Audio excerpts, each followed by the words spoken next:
ce matin. C'est ça que je t'ai prié en ton nom, Jésus. Amen. Amen. Avant de commencer, je pose une question.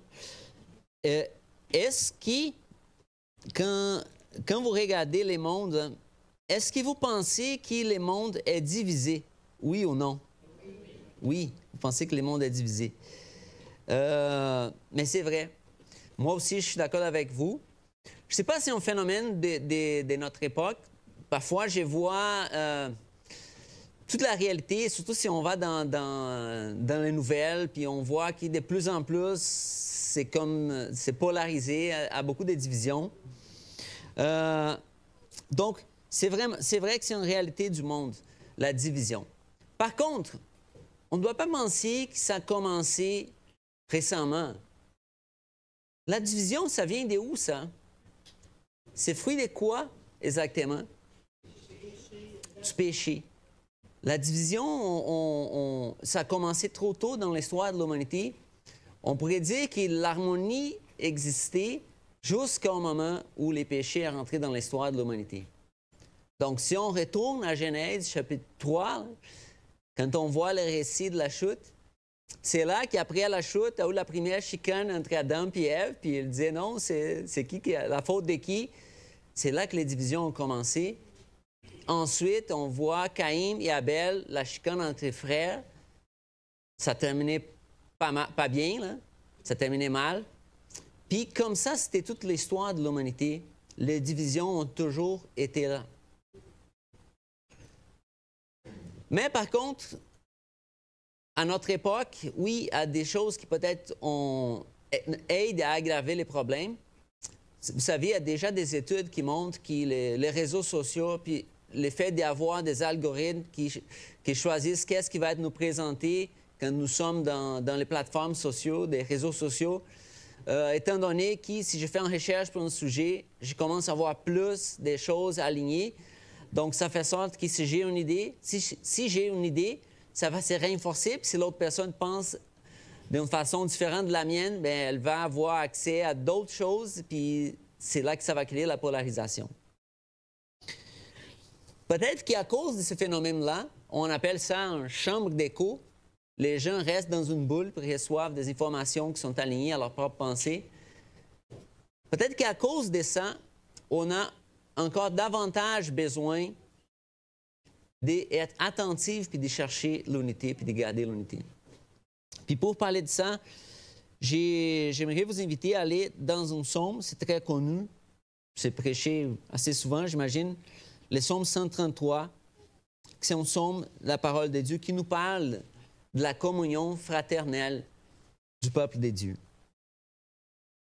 Donc, je vous invite à ouvrir la Bible, psaume 133, puis on va commencer par la lecture du texte. Donc, cantique pour la route vers la demeure de l'Éternel de David. Oh, qu'il est bon et qu'il est agréable pour des frères de se trouver ensemble. C'est comme l'huile parfumée répandue sur la tête qui descend sur la barbe d'Aaron, et coule jusqu'au bord de ses habits. C'est comme la rosée qui descend de l'Hermon sur les monts de Sion. C'est là que l'Éternel accorde sa bénédiction et la vie pour toujours. Amen. Alors, la parole de Dieu, ça commence nous disant qu'il s'agit d'un cantique pour la route vers la demeure de l'Éternel, cantique de David. C'est quoi ça? Qu'est-ce que ça veut dire? Dans le fond, c'est un cantique de pèlerinage, je pense que c'est les mots. Vous savez, le peuple d'Israël, ils ont reçu la terre promise, ils étaient dispersés dans un territoire quand même vaste. Mais Dieu, dans la loi qu'il avait donnée à Moïse, il avait prescrit que de temps en temps, les peuples devaient se rassembler au lieu que Dieu allait choisir, c'est Jérusalem. Donc, ça veut dire que de temps en temps, au moins 3 fois par année, les peuples venaient, puis tous étaient rassemblés à une place pour célébrer l'Éternel. C'était ça la prescription de la loi. On peut aller voir ça dans Deutéronome, chapitre 16, verset 16, où on lit la prescription laissée par Dieu. Donc, Deutéronome 16, verset 16, dit le suivant. 3 fois par an, tous les hommes se présenteront donc devant l'Éternel, votre Dieu, au lieu qu'il aura choisi, lors de la fête des pains sans levain, de la fête des semaines et celle des cabanes. On ne se présentera pas les mains vides devant l'Éternel. Chacun apportera des dons en fonction des bénédictions que l'Éternel, votre Dieu, lui aura accordées. Alors, on parle des pèlerinages des gens qui venaient pour un objectif commun, c'est de louer l'Éternel ensemble, d'adorer Dieu. Adorer Dieu avec les offrandes, adorer Dieu à travers la communion, d'être ensemble pour adorer Dieu. Là, on peut penser que ce pèlerinage-là, le fait d'être ensemble, le fait d'être rassemblés, ça, c'était une occasion pour le peuple de Dieu de fortifier leurs liens, fortifier leur histoire commune, de renforcer les liens fraternels, de renforcer la communion qu'il y avait entre les peuples de Dieu. Parce que si chacun reste dans son coin, séparé, puis il n'y a jamais un temps où on va se rassembler pour louer Dieu, pour partager l'histoire de Dieu qui est commun, qu'est-ce que Dieu a fait dans notre peuple, c'est comme si là, avec le temps, cette lien-là, ça peut se perdre, ça peut s'affaiblir. Puis Dieu, en sachant ça, bien, il a prescrit. C'est important de se rassembler, c'est important d'être ensemble pour l'adoration. Donc, je trouve intéressant que l'effet même les Israélites avoir besoin de se rapprocher physiquement de temps en temps pour adorer Dieu, ça s'était utilisé pour renforcer l'unité. Je pense que ça s'applique à nous aussi, l'importance d'être rassemblés, d'être ensemble pour l'adoration.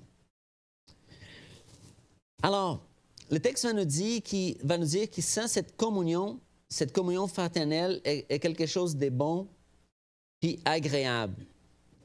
C'est bon puis agréable pour des frères de se retrouver ensemble. Ça faisait qu'il y a une bonne chose. Être ensemble, ça faisait du bien, ça donnait du plaisir.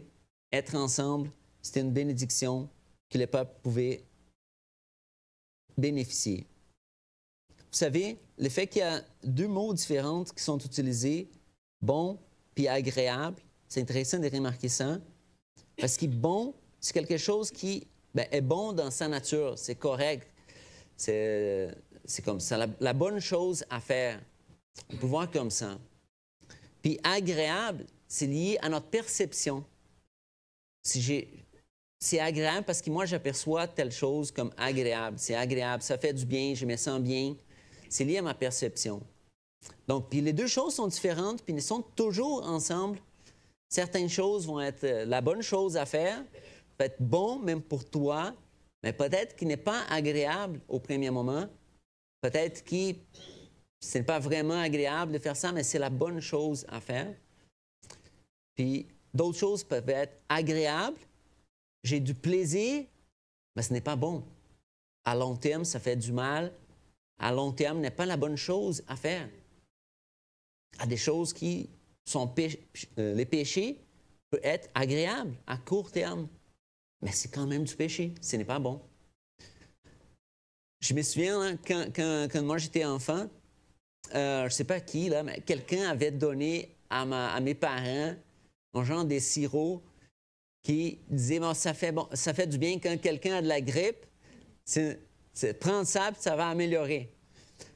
Oh, mais c'était vraiment pas agréable de manger ça. Puis quand on était malade, là, ma mère donnait ça. Elle disait, non, je vais te donner les sirops, ça va aider. Mais c'est vraiment pas agréable de prendre ça. Mais c'est bon. Donc, juste pour montrer qu'il y a 2 choses différentes. Mais ici, la communion fraternelle, c'est dit par Dieu comme bonne et agréable. Les 2 choses sont ensemble. C'est bon d'être rassemblés, ça fait du bien pour nous, mais c'est quand même un plaisir, c'est quand même agréable. Donc, c'est vraiment une bénédiction. Tu sais, David disait ça, c'est bon pour les frères de se retrouver ensemble. C'est une psaume qui était chantée quand les frères étaient vraiment rassemblés en train d'aller adorer Dieu, puis pour célébrer ces temps agréables qu'ils passaient ensemble. Puis là, ensuite, après avoir dit que c'est bon, c'est agréable, bien là, on va avoir 2 images qui sont utilisées pour illustrer, pour donner un peu plus de significat à ça. Il va parler que c'est comme de l'huile qui descend sur la tête jusqu'à la barbe d'Aaron, puis ensuite il va dire que c'est comme la rosée de Hermon. Donc, c'est toujours intéressant d'explorer les deux images qui sont données, parce que d'abord, ça peut sonner un peu bizarre. Je ne sais pas pour vous, mais tu parles de huile sur la tête de quelqu'un qui vient sur la barbe, sur les vêtements. On ne fait pas ça souvent, ça ne fait pas partie de notre référence culturelle. Qu'est-ce que ça veut dire exactement, l'huile sur la tête de quelqu'un? Donc, il faut aller dans l'image d'où ça vient. Ça vient de l'Ancien Testament. Ça vient d'un moment spécial dans l'histoire d'Israël, qui c'est la consacration du prêtre sacrificateur à son ministère. Je vais même mis une image dans les prochains PowerPoint. Donc, parce que là, on voit le nom d'Aaron. C'est qui Aaron? Aaron était le frère à Moïse, les premiers prêtres sacrificateurs. Lui et ses enfants, ils ont été consacrés au service de l'Éternel. Puis la consacration d'Aaron, bien, pour sa consacration, avait de l'huile. L'huile qui était versée sur sa tête, puis c'est comme ça qu'il était consacré à son ministère. Puis ces huiles-là, on trouve la prescription de comment elle était faite en Exode, chapitre 30, verset 25. Je vous invite à aller avec moi pour lire Exode 30, 25.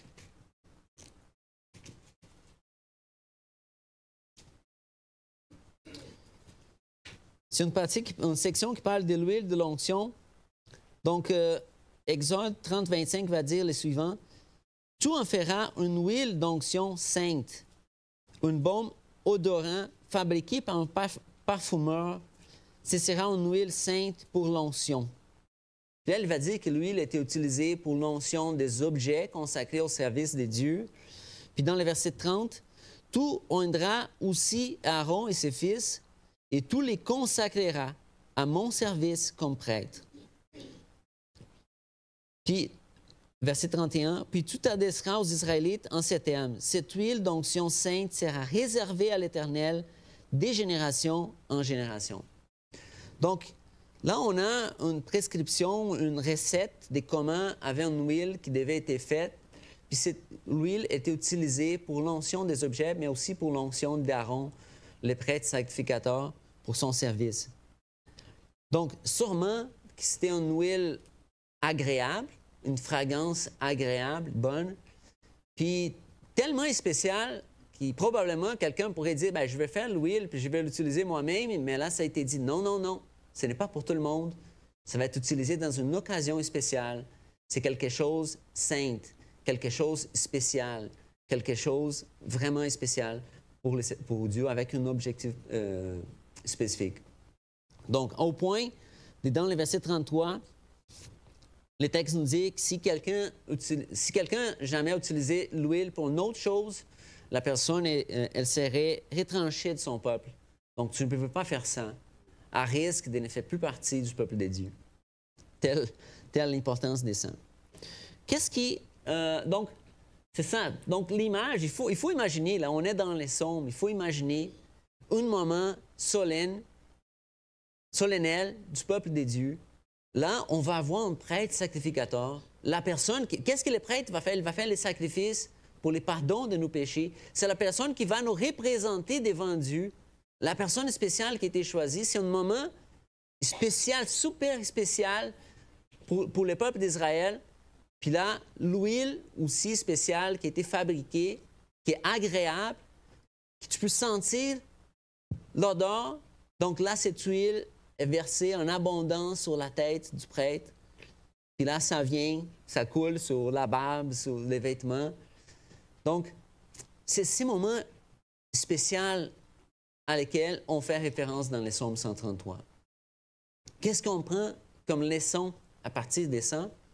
Bien, là, il fait la comparaison entre la communion fraternelle entre les frères puis ces moments spécifiques de l'histoire d'Israël.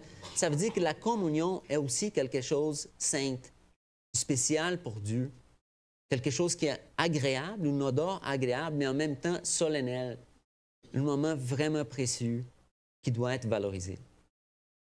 Pourquoi j'ai dit ça? Parce qu'on ne peut pas prendre à la légère l'effet d'être rassemblés en tant qu'Église, la communion qu'on peut avoir en tant que fils des dieux, enfants des dieux, comme quelque chose qui, je vais être vraiment, comme mettons la fraternité que j'ai si je vais à un match du Canadien puis je suis ensemble avec les gars qui aiment les Canadiens. Ce n'est pas la même chose. Vous comprenez? L'Église n'est pas un club. On n'est pas là juste parce qu'on... Non, non. On est là parce que c'est Jésus qui nous unit. C'est un sacrifice, puis c'est quelque chose de sacré, c'est quelque chose de spécial qui doit être valorisé. Donc, c'est pour ça que je trouve l'image, elle est quand même forte. Puis si on regarde rapidement, on peut perdre un peu la solennité de cet épisode-là. Donc, quelque chose, la communion fraternelle est comme quelque chose de saint à Dieu, quelque chose de vraiment important aux yeux des dieux, quelque chose de vraiment spécial. C'est sûr que ça peut, à d'autres éléments ici qui peuvent nous parler, le fait que l'huile est versée, que ça vient des hauts en bas, la direction, ça nous parle aussi, puis ça va revenir plus tard dans la deuxième image.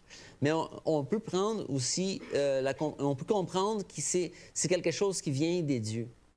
La communion, la fraternité, c'est une bénédiction qui vient des dieux. C'est Dieu qui donne ça. C'est Dieu qui bénit son peuple. Ce n'est pas les fruits ultimes de nos efforts, simplement, mais ça vient d'une bénédiction de Dieu à cause qu'on est transformé par le sang de Jésus, on est pardonné, on est rempli de son Saint-Esprit. C'est pour ça qu'on peut développer cette communion fraternelle qui est dite ici. Alors, si on prend la deuxième image, là, il va parler de la rosée de l'Hermon, verset 3.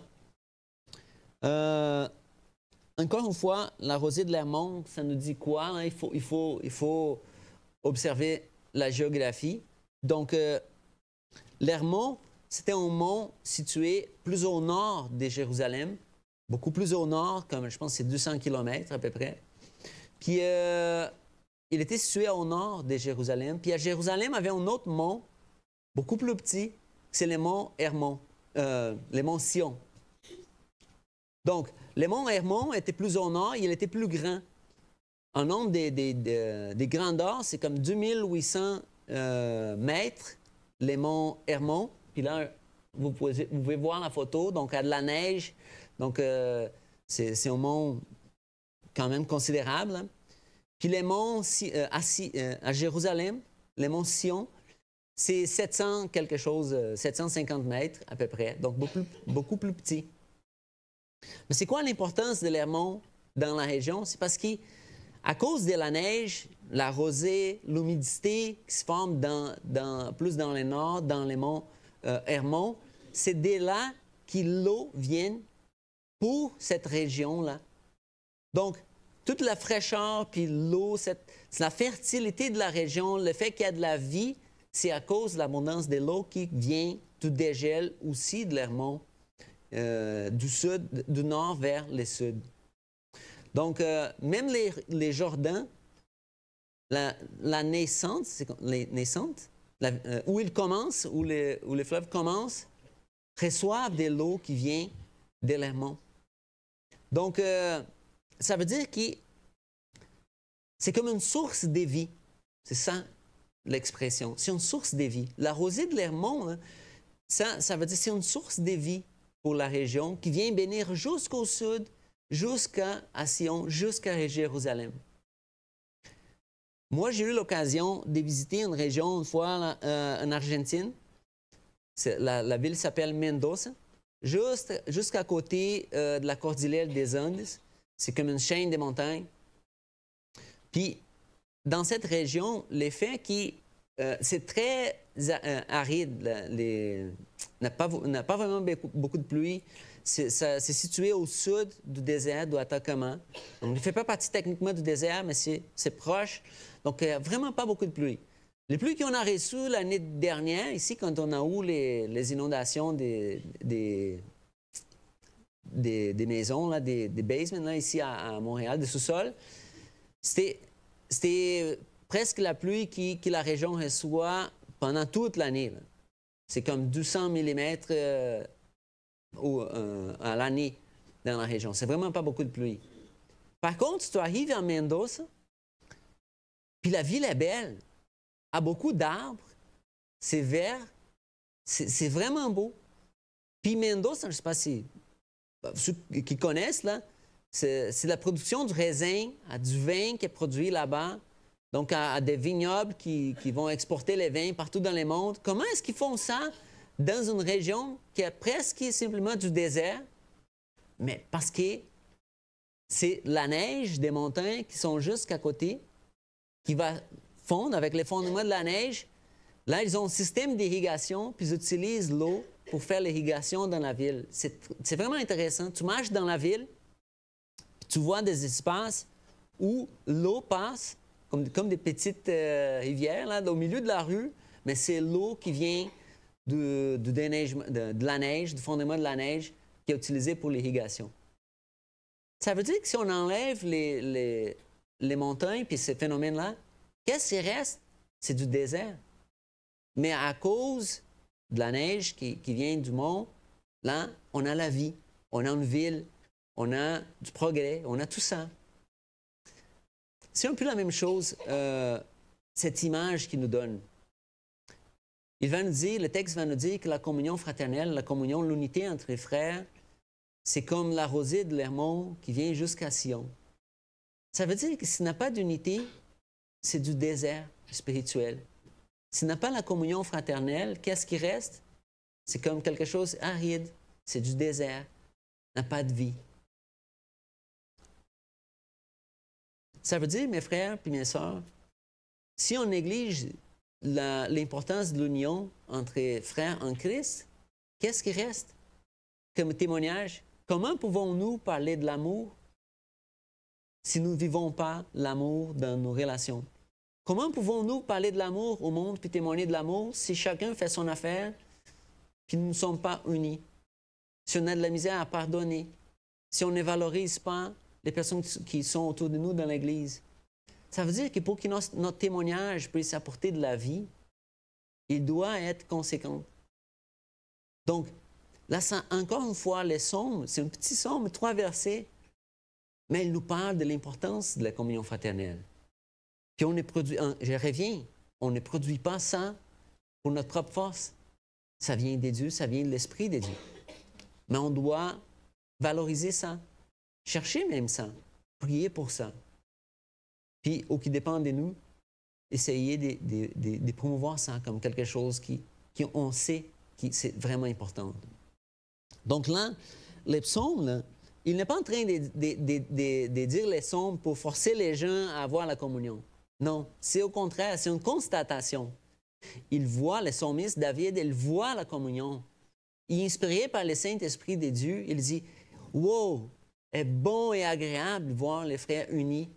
Ça, c'est bon, c'est une bénédiction. » Puis il va remettre 2 images qui vont parler de tellement c'est bon et agréable, tellement c'est important la communion fraternelle. C'est désir d'avoir ça. Ça peut être dans notre cœur. C'est désir, ça peut être notre prière, ça peut être notre désir, puis on peut valoriser la communion en sachant que c'est quelque chose de vraiment spécial. Vous savez, en faisant des recherches, j'ai trouvé une chose que je ne m'attendais pas. J'ai trouvé un article qu'une personne écrivait en disant que de plus en plus, un phénomène qui s'y passe, des personnes qui sont des athées qui vont à des églises. Ce sont des églises avec des athées. Là, je pose la question, mais pourquoi une athée va aller à une église? Et la réponse, à cause qu'il aime la communion. Il aime le fait qu'il c'est une communauté, donc il cherche ça. C'est sûr que sans trouver Christ, il ne peut pas participer de cette communion véritablement. Parce que c'est quand on arrive et on découvre que la chose qui va créer la communion, c'est vraiment le sacrifice de Christ. Mais ça montre l'effet que c'est une chose désirable, même pour ceux qui ne croient pas en Dieu, qui voient l'importance. Puis là, ça nous remet au dernier point que j'aimerais partager. Parce qu'il va nous dire dans le verset 3, c'est comme la rosée qui descend de l'Hermon sur les monts Sion. Puis regardez bien, C'est là que l'Éternel accorde sa bénédiction et la vie pour toujours. Là où? Là où? Il parle de quoi ici? Il parle de Sion. Mais qu'est-ce qu'on trouve en Sion? Qu'est-ce qu'Aaron faisait en Sion? Dans Jérusalem, on peut dire, c'est une image de Jérusalem. C'est là qu'il faisait les sacrifices pour les pardons du péché du peuple. Alors, ça nous remet vraiment à la chose qui nous donne un sens pour notre communion, c'est le sacrifice de Jésus. Le fait que Jésus a donné sa vie sur la croix, puis qu'il nous donne son Saint-Esprit, c'est ça qui fait sorte qu'on peut avoir la communion qui ne vient pas des hommes, qui ne vient pas d'une chose naturelle, mais qui est surnaturelle.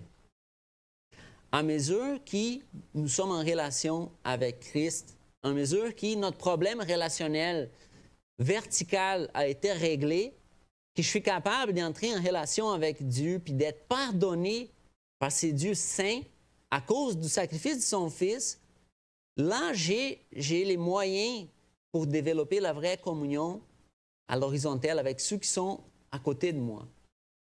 Parce que ça demande de quoi? Ça demande du pardon, ça demande de la patience, ça demande de la transparence, de l'honnêteté, de l'amour sincère. Tout ça vient de Dieu. Puis c'est à travers ça que nous pouvons développer cette communion. Donc, on peut pas, c'est comme je veux dire, c'est naïf de penser que les gens peuvent avoir le même niveau de communion sans avoir d'abord réglé ces problèmes qui existent entre l'homme et Dieu pour qu'on puisse finalement développer une communion qui vient de Dieu. Donc, c'est là que l'Éternel accorde sa bénédiction et la vie pour toujours, la vie éternelle. C'est dans cette place-là qui fait référence à quoi? Référence au sacrifice de Jésus. Dans cette place spirituelle où on se trouve à cause du sacrifice de Jésus, parce qu'Aaron et tous les autres prêtres sacrificateurs ont été une image du sacrifice ultime fait pour lui. C'est quand on vit cette communion-là avec Jésus puis avec les autres, là, ça fait partie de la vie éternelle. Donc, c'est tellement important ça. Cette semaine, j'ai eu une conversation avec une personne qui voulait savoir plus de l'Église. Puis, elle commence à chercher. Puis, j'ai eu une conversation avec elle, puis on parlait de ça. Puis, une des choses que j'ai mentionnées, je parlais de l'importance de l'Église, du fait de cet esprit de communauté. Mais comment j'ai expliqué ça? J'ai dit, mais pourquoi ça vient des dieux, ça?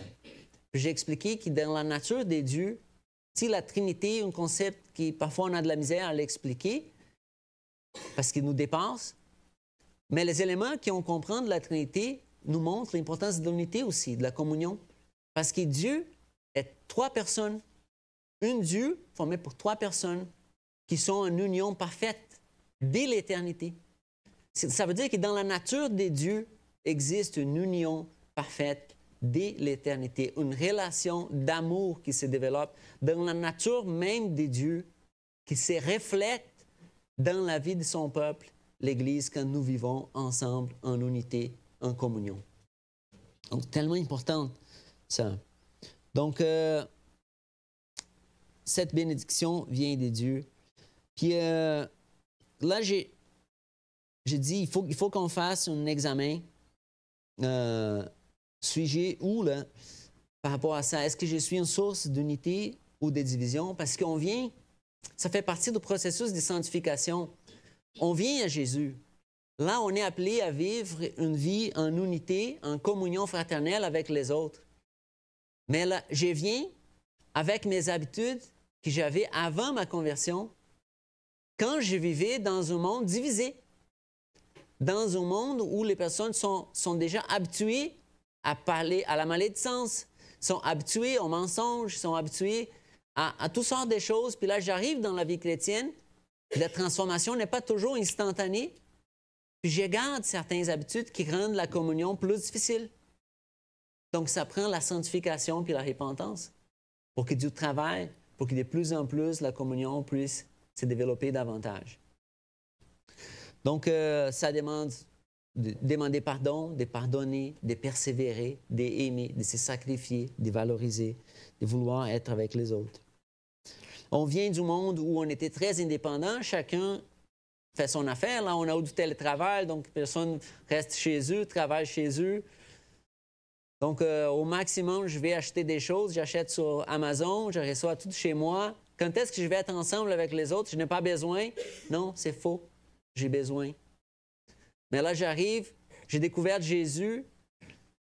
Est-ce que je dois vraiment être là, participer de la vie d'Église? Je suis tellement habitué à faire mon propre affaire, à être isolé. Non, mais ça fait partie. Parce que c'est quelque chose que Dieu a planifié. Ça fait partie du travail de Dieu dans nos vies, être avec les autres. Donc, ça prend la sanctification du changement. Dieu nous invite à faire ces pas-là. Donc, l'unité nécessite d'une vie partagée, sortie de l'isolement, de la valorisation de la communion. Si on prend le Nouveau Testament pour renforcer un peu l'importance des saints, on peut aller à Jean chapitre 7. C'est la prière de Jésus.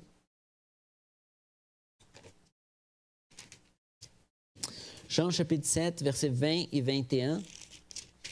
Quand Jésus a prié, il fait une prière pour son peuple, puis il dit, « Ce n'est pas seulement pour eux que j'étais pris, pour ceux qui ont été là, mais c'est aussi pour ceux qui croiront en moi grâce à leur parole. Je te demande qu'ils soient tous un, comme toi, Père. Tout est en moi et comme moi, je suis en toi. » L'unité du peuple de Dieu fait partie de la prière de Jésus même. Puis l'apôtre Paul va parler en Éphésiens chapitre 4.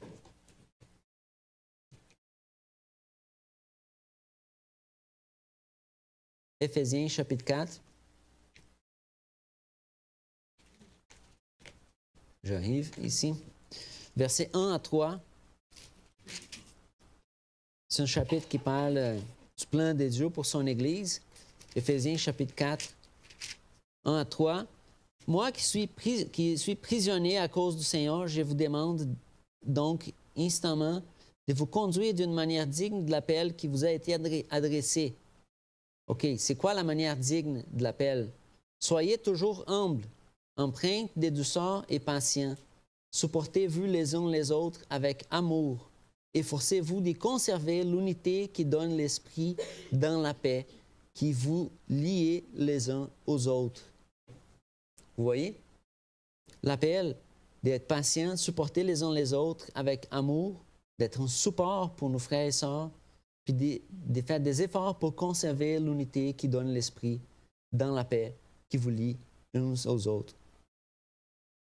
Puis, on pourrait même penser à une autre lettre qui a été écrite par l'apôtre Paul, c'est la lettre aux Corinthiens. Parce que là, l'Église des Corinthes passait par beaucoup de situations, puis il y avait beaucoup de divisions dans l'Église. Donc, on a même une lettre qui a été écrite en une Église qui avait des différentes façons de penser, des divisions pour plein de sujets. Puis Paul va adresser tous ces sujets-là. Puis il commence la lettre des 1 Corinthiens, chapitre 1, verset 10, en disant « Il faut cependant, frères et sœurs, que je vous adresse une recommandation instante, et c'est au nom de notre Seigneur Jésus-Christ que je le fais. Vivez tous ensemble en pleine harmonie. Ne laissez pas de divisions s'introduire entre vous. Soyez parfaitement unis, en ayant une même conviction, une même façon de penser. En effet, mes frères et sœurs, j'ai été informé par les gens de la maison de Chloé qu'il y a des discordes, que la discorde règne parmi vous. » Donc, il commence en disant ça. Mais vous voyez l'avertissement. Ne laissez pas de divisions s'introduire entre vous. Puis je trouve intéressant que la lettre aux Corinthiens, il va adresser différents sujets, mais c'est dans cette lettre-là qu'on va trouver un chapitre entier dédié à l'explication de c'est quoi l'amour. 1 Corinthiens 13, c'est le chapitre de la Bible très connu qui va nous dire c'est quoi l'amour. Parce que là, ils avaient besoin de l'amour. Dans le fond, l'amour pouvait régler la majorité des problèmes, sinon tous les problèmes qui existaient dans l'Église. Puis là, il va dire dans le chapitre 13, verset 4, « L'amour est patient, il est plein de bonté, il n'est pas envieux, il ne cherche pas à se faire valoir, il ne s'enfle pas d'orgueil, il ne se fait rien d'inconvénient, il ne cherche pas son propre intérêt, il ne s'agit pas contre les autres, il ne trempe pas le mal, l'injustice, la tristesse, la vérité les réjouit. En toute occasion, il pardonne, il fait confiance, il espère, il persévère. L'amour n'aura pas de fin. Les prophéties cesseront, les langues inconnues perdront fin. À la connaissance particulière cessera. Notre connaissance est impartielle. Et partielles sont nos prophéties. Je vais au verset 13. En somme, 3 choses demeurent, la foi, l'espérance et l'amour, mais la plus grande d'entre elles, c'est l'amour. Donc l'amour qui vient des dieux, qui est manifesté dans nos relations, comme l'élément pour qu'on puisse garder l'unité. Puis, il va continuer aussi dans 1 Corinthiens, puis dans le chapitre 15, il va mentionner l'autre élément, qui c'est l'élément unificateur, c'est la résurrection du Seigneur Jésus. C'est parce que Jésus est ressuscité, il nous donne son amour, que nous avons la condition de nous aimer et de nous garder unis.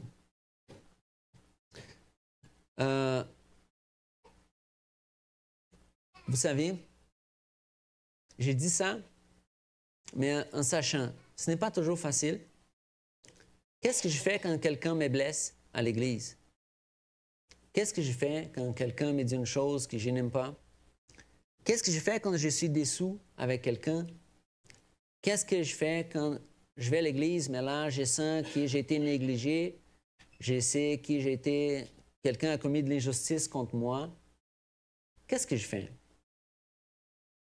Qu'est-ce que je fais quand moi, je n'ai pas la force, les moyens pour pardonner et pour rester uni avec les autres?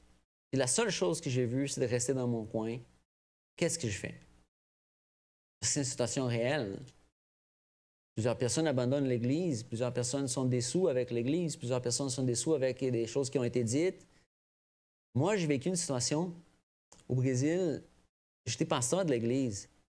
Puis dans un moment donné, lors d'une rencontre, j'ai fait un commentaire qui a blessé un frère. Il ne m'a pas dit. Je ne m'ai pas aperçu que j'avais blessé les frères avec mon commentaire. Tu sais, c'est une chose que tu parles qui... Tu ne réalises pas que ça peut faire du mal parfois. Je n'avais pas l'intention de faire du mal. Mais j'ai dit quelque chose, puis il sentait que c'était contre lui. Puis là, un an et demi plus tard, je ne savais pas. Puis les frères, je voyais qu'il était, tu sais, il ne participait plus, je ne savais pas. Puis j'ai cherché, j'ai parlé. Puis il ne m'a rien dit. Un an et demi plus tard, là, le frère me dit, si telle journée, tu as dit telle chose, ça m'a blessé, j'ai essayé de pardonner, je n'arrive pas. Et j'ai dit, mais pardon, mon frère, je ne savais pas, ce n'était pas mon intention, j'ai demandé pardon. Je dis, je fais mes erreurs, je suis humain comme toi. Mais là, le diable a utilisé ça 1 an et demi. Il a vécu comme un défi dans sa vie spirituelle. Moi, je sens... Vous savez, il faut qu'on se parle. Il faut qu'on dise. Il faut si on a besoin de chercher de l'aide, quelqu'un pour intermédier, mais c'est pas bon quand ces choses arrivent puis on devient divisé. Ce n'est pas bon. OK? C'est du diable, ça. Ce n'est pas bon. Si tu sens quelque chose, quelqu'un m'a dit telle chose à l'église, je suis déçu, écoutez, parlons-y. Prions, cherche quelqu'un d'autre, réglons ça. Parce que c'est bon puis agréable quand nous sommes unis. C'est bon puis agréable quand tu n'as rien caché, quand on peut être ensemble puis louer ensemble, dire merci Seigneur, c'est mon frère, c'est ma soeur. On est dans la même famille, à rien qui se cache entre nous, puis l'unité est réelle. Puis j'ai dit ça, c'est un miracle, ça. Ça ne vient pas de nous. Donc, il faut que par la foi, on puisse croire que Dieu est capable de rétablir des relations, faire des miracles, les choses qui aux yeux humains seraient impossibles de rétablir, mais par la foi, parce que nous avons un Dieu qui a ressuscité, qui nous a aimés, qui a donné sa vie pour nous, pécheurs. C'est par la foi en ces dieux-là que nous pouvons chercher la réconciliation et l'unité, en sachant que c'est la volonté de Dieu, en sachant que c'est une bénédiction de Dieu quand ça arrive, en sachant que c'est la bonne chose à faire. Donc, ça, j'ai dit à vous, j'ai dit à moi, pour chacun de nous, que Dieu puisse nous encourager à chercher ça, parce que c'est précieux, c'est bon, c'est agréable. Puis je termine avec une histoire, un exemple. C'est une histoire réelle d'une femme, je cherche son nom ici. Elle s'appelle Corrie ten Boom. Je ne sais pas si vous avez déjà entendu. OK, vous connaissez l'histoire. Oui, cette femme, je ne la connaissais pas. J'ai lu l'histoire en faisant mes recherches. Puis, mais je vais raconter pour ceux qui ne connaissent pas. Elle était à l'époque, là, dans la Deuxième Guerre mondiale, elle a été envoyée en camp de concentration, exactement. Avant ça, elle était d'une famille évangélique. Puis sa famille avait commencé à aider les Juifs. Puis, tu sais, même payer parfois pour pouvoir cacher les Juifs dans leur maison. Puis cette femme-là, j'ai vu la vidéo où elle raconte son témoignage. Elle était trahie par un homme qui il laissait projeter. Parce qu'à l'époque, là, la police voulait trouver des personnes qui aidaient les Juifs, puis il venait comme. Une personne est venue la voir en disant. Je me rappelle plus, je pense que c'est l'homme qui disait, sa femme. Puis là, elle dit, est-ce que tu peux l'aider j'ai besoin d'un peu d'argent pour pouvoir liberter ma femme, peux-tu m'aider? Là, Corrie, elle est allée parler avec plein de personnes, puis elle a demandé de l'argent à plein du monde, puis elle a donné de l'argent à cette personne-là en disant, oh, voilà, on va t'aider, puis elle avait de la joie. Puis cette personne-là a pris son argent, puis est allée parler à la police en disant, vous voyez, cette femme-là, elle aide les Juifs. À cause de la trahison, elle et toute sa famille ont été envoyés en prison. Et là, son père est décédé 10 jours plus tard à cause du traitement qu'il a reçu dans la prison. Plusieurs autres personnes de sa famille ont décédé. Elle a été libérée plus tard, mais elle a perdu plein de membres de sa famille à cause de la trahison de cette personne-là. Puis là, elle raconte que sa première réaction était avoir de la haine contre l'autre personne. Mais là, elle a perçu, non, je ne peux pas avoir ça. J'ai besoin de Dieu. Puis elle a prié à Dieu. Et Dieu l'a aidé à pardonner cette personne. Puis pourtant, elle a découvert que cet homme-là, qui était cette personne, puis elle a envoyé une lettre à cet homme-là pour dire qu'elle lui pardonnait.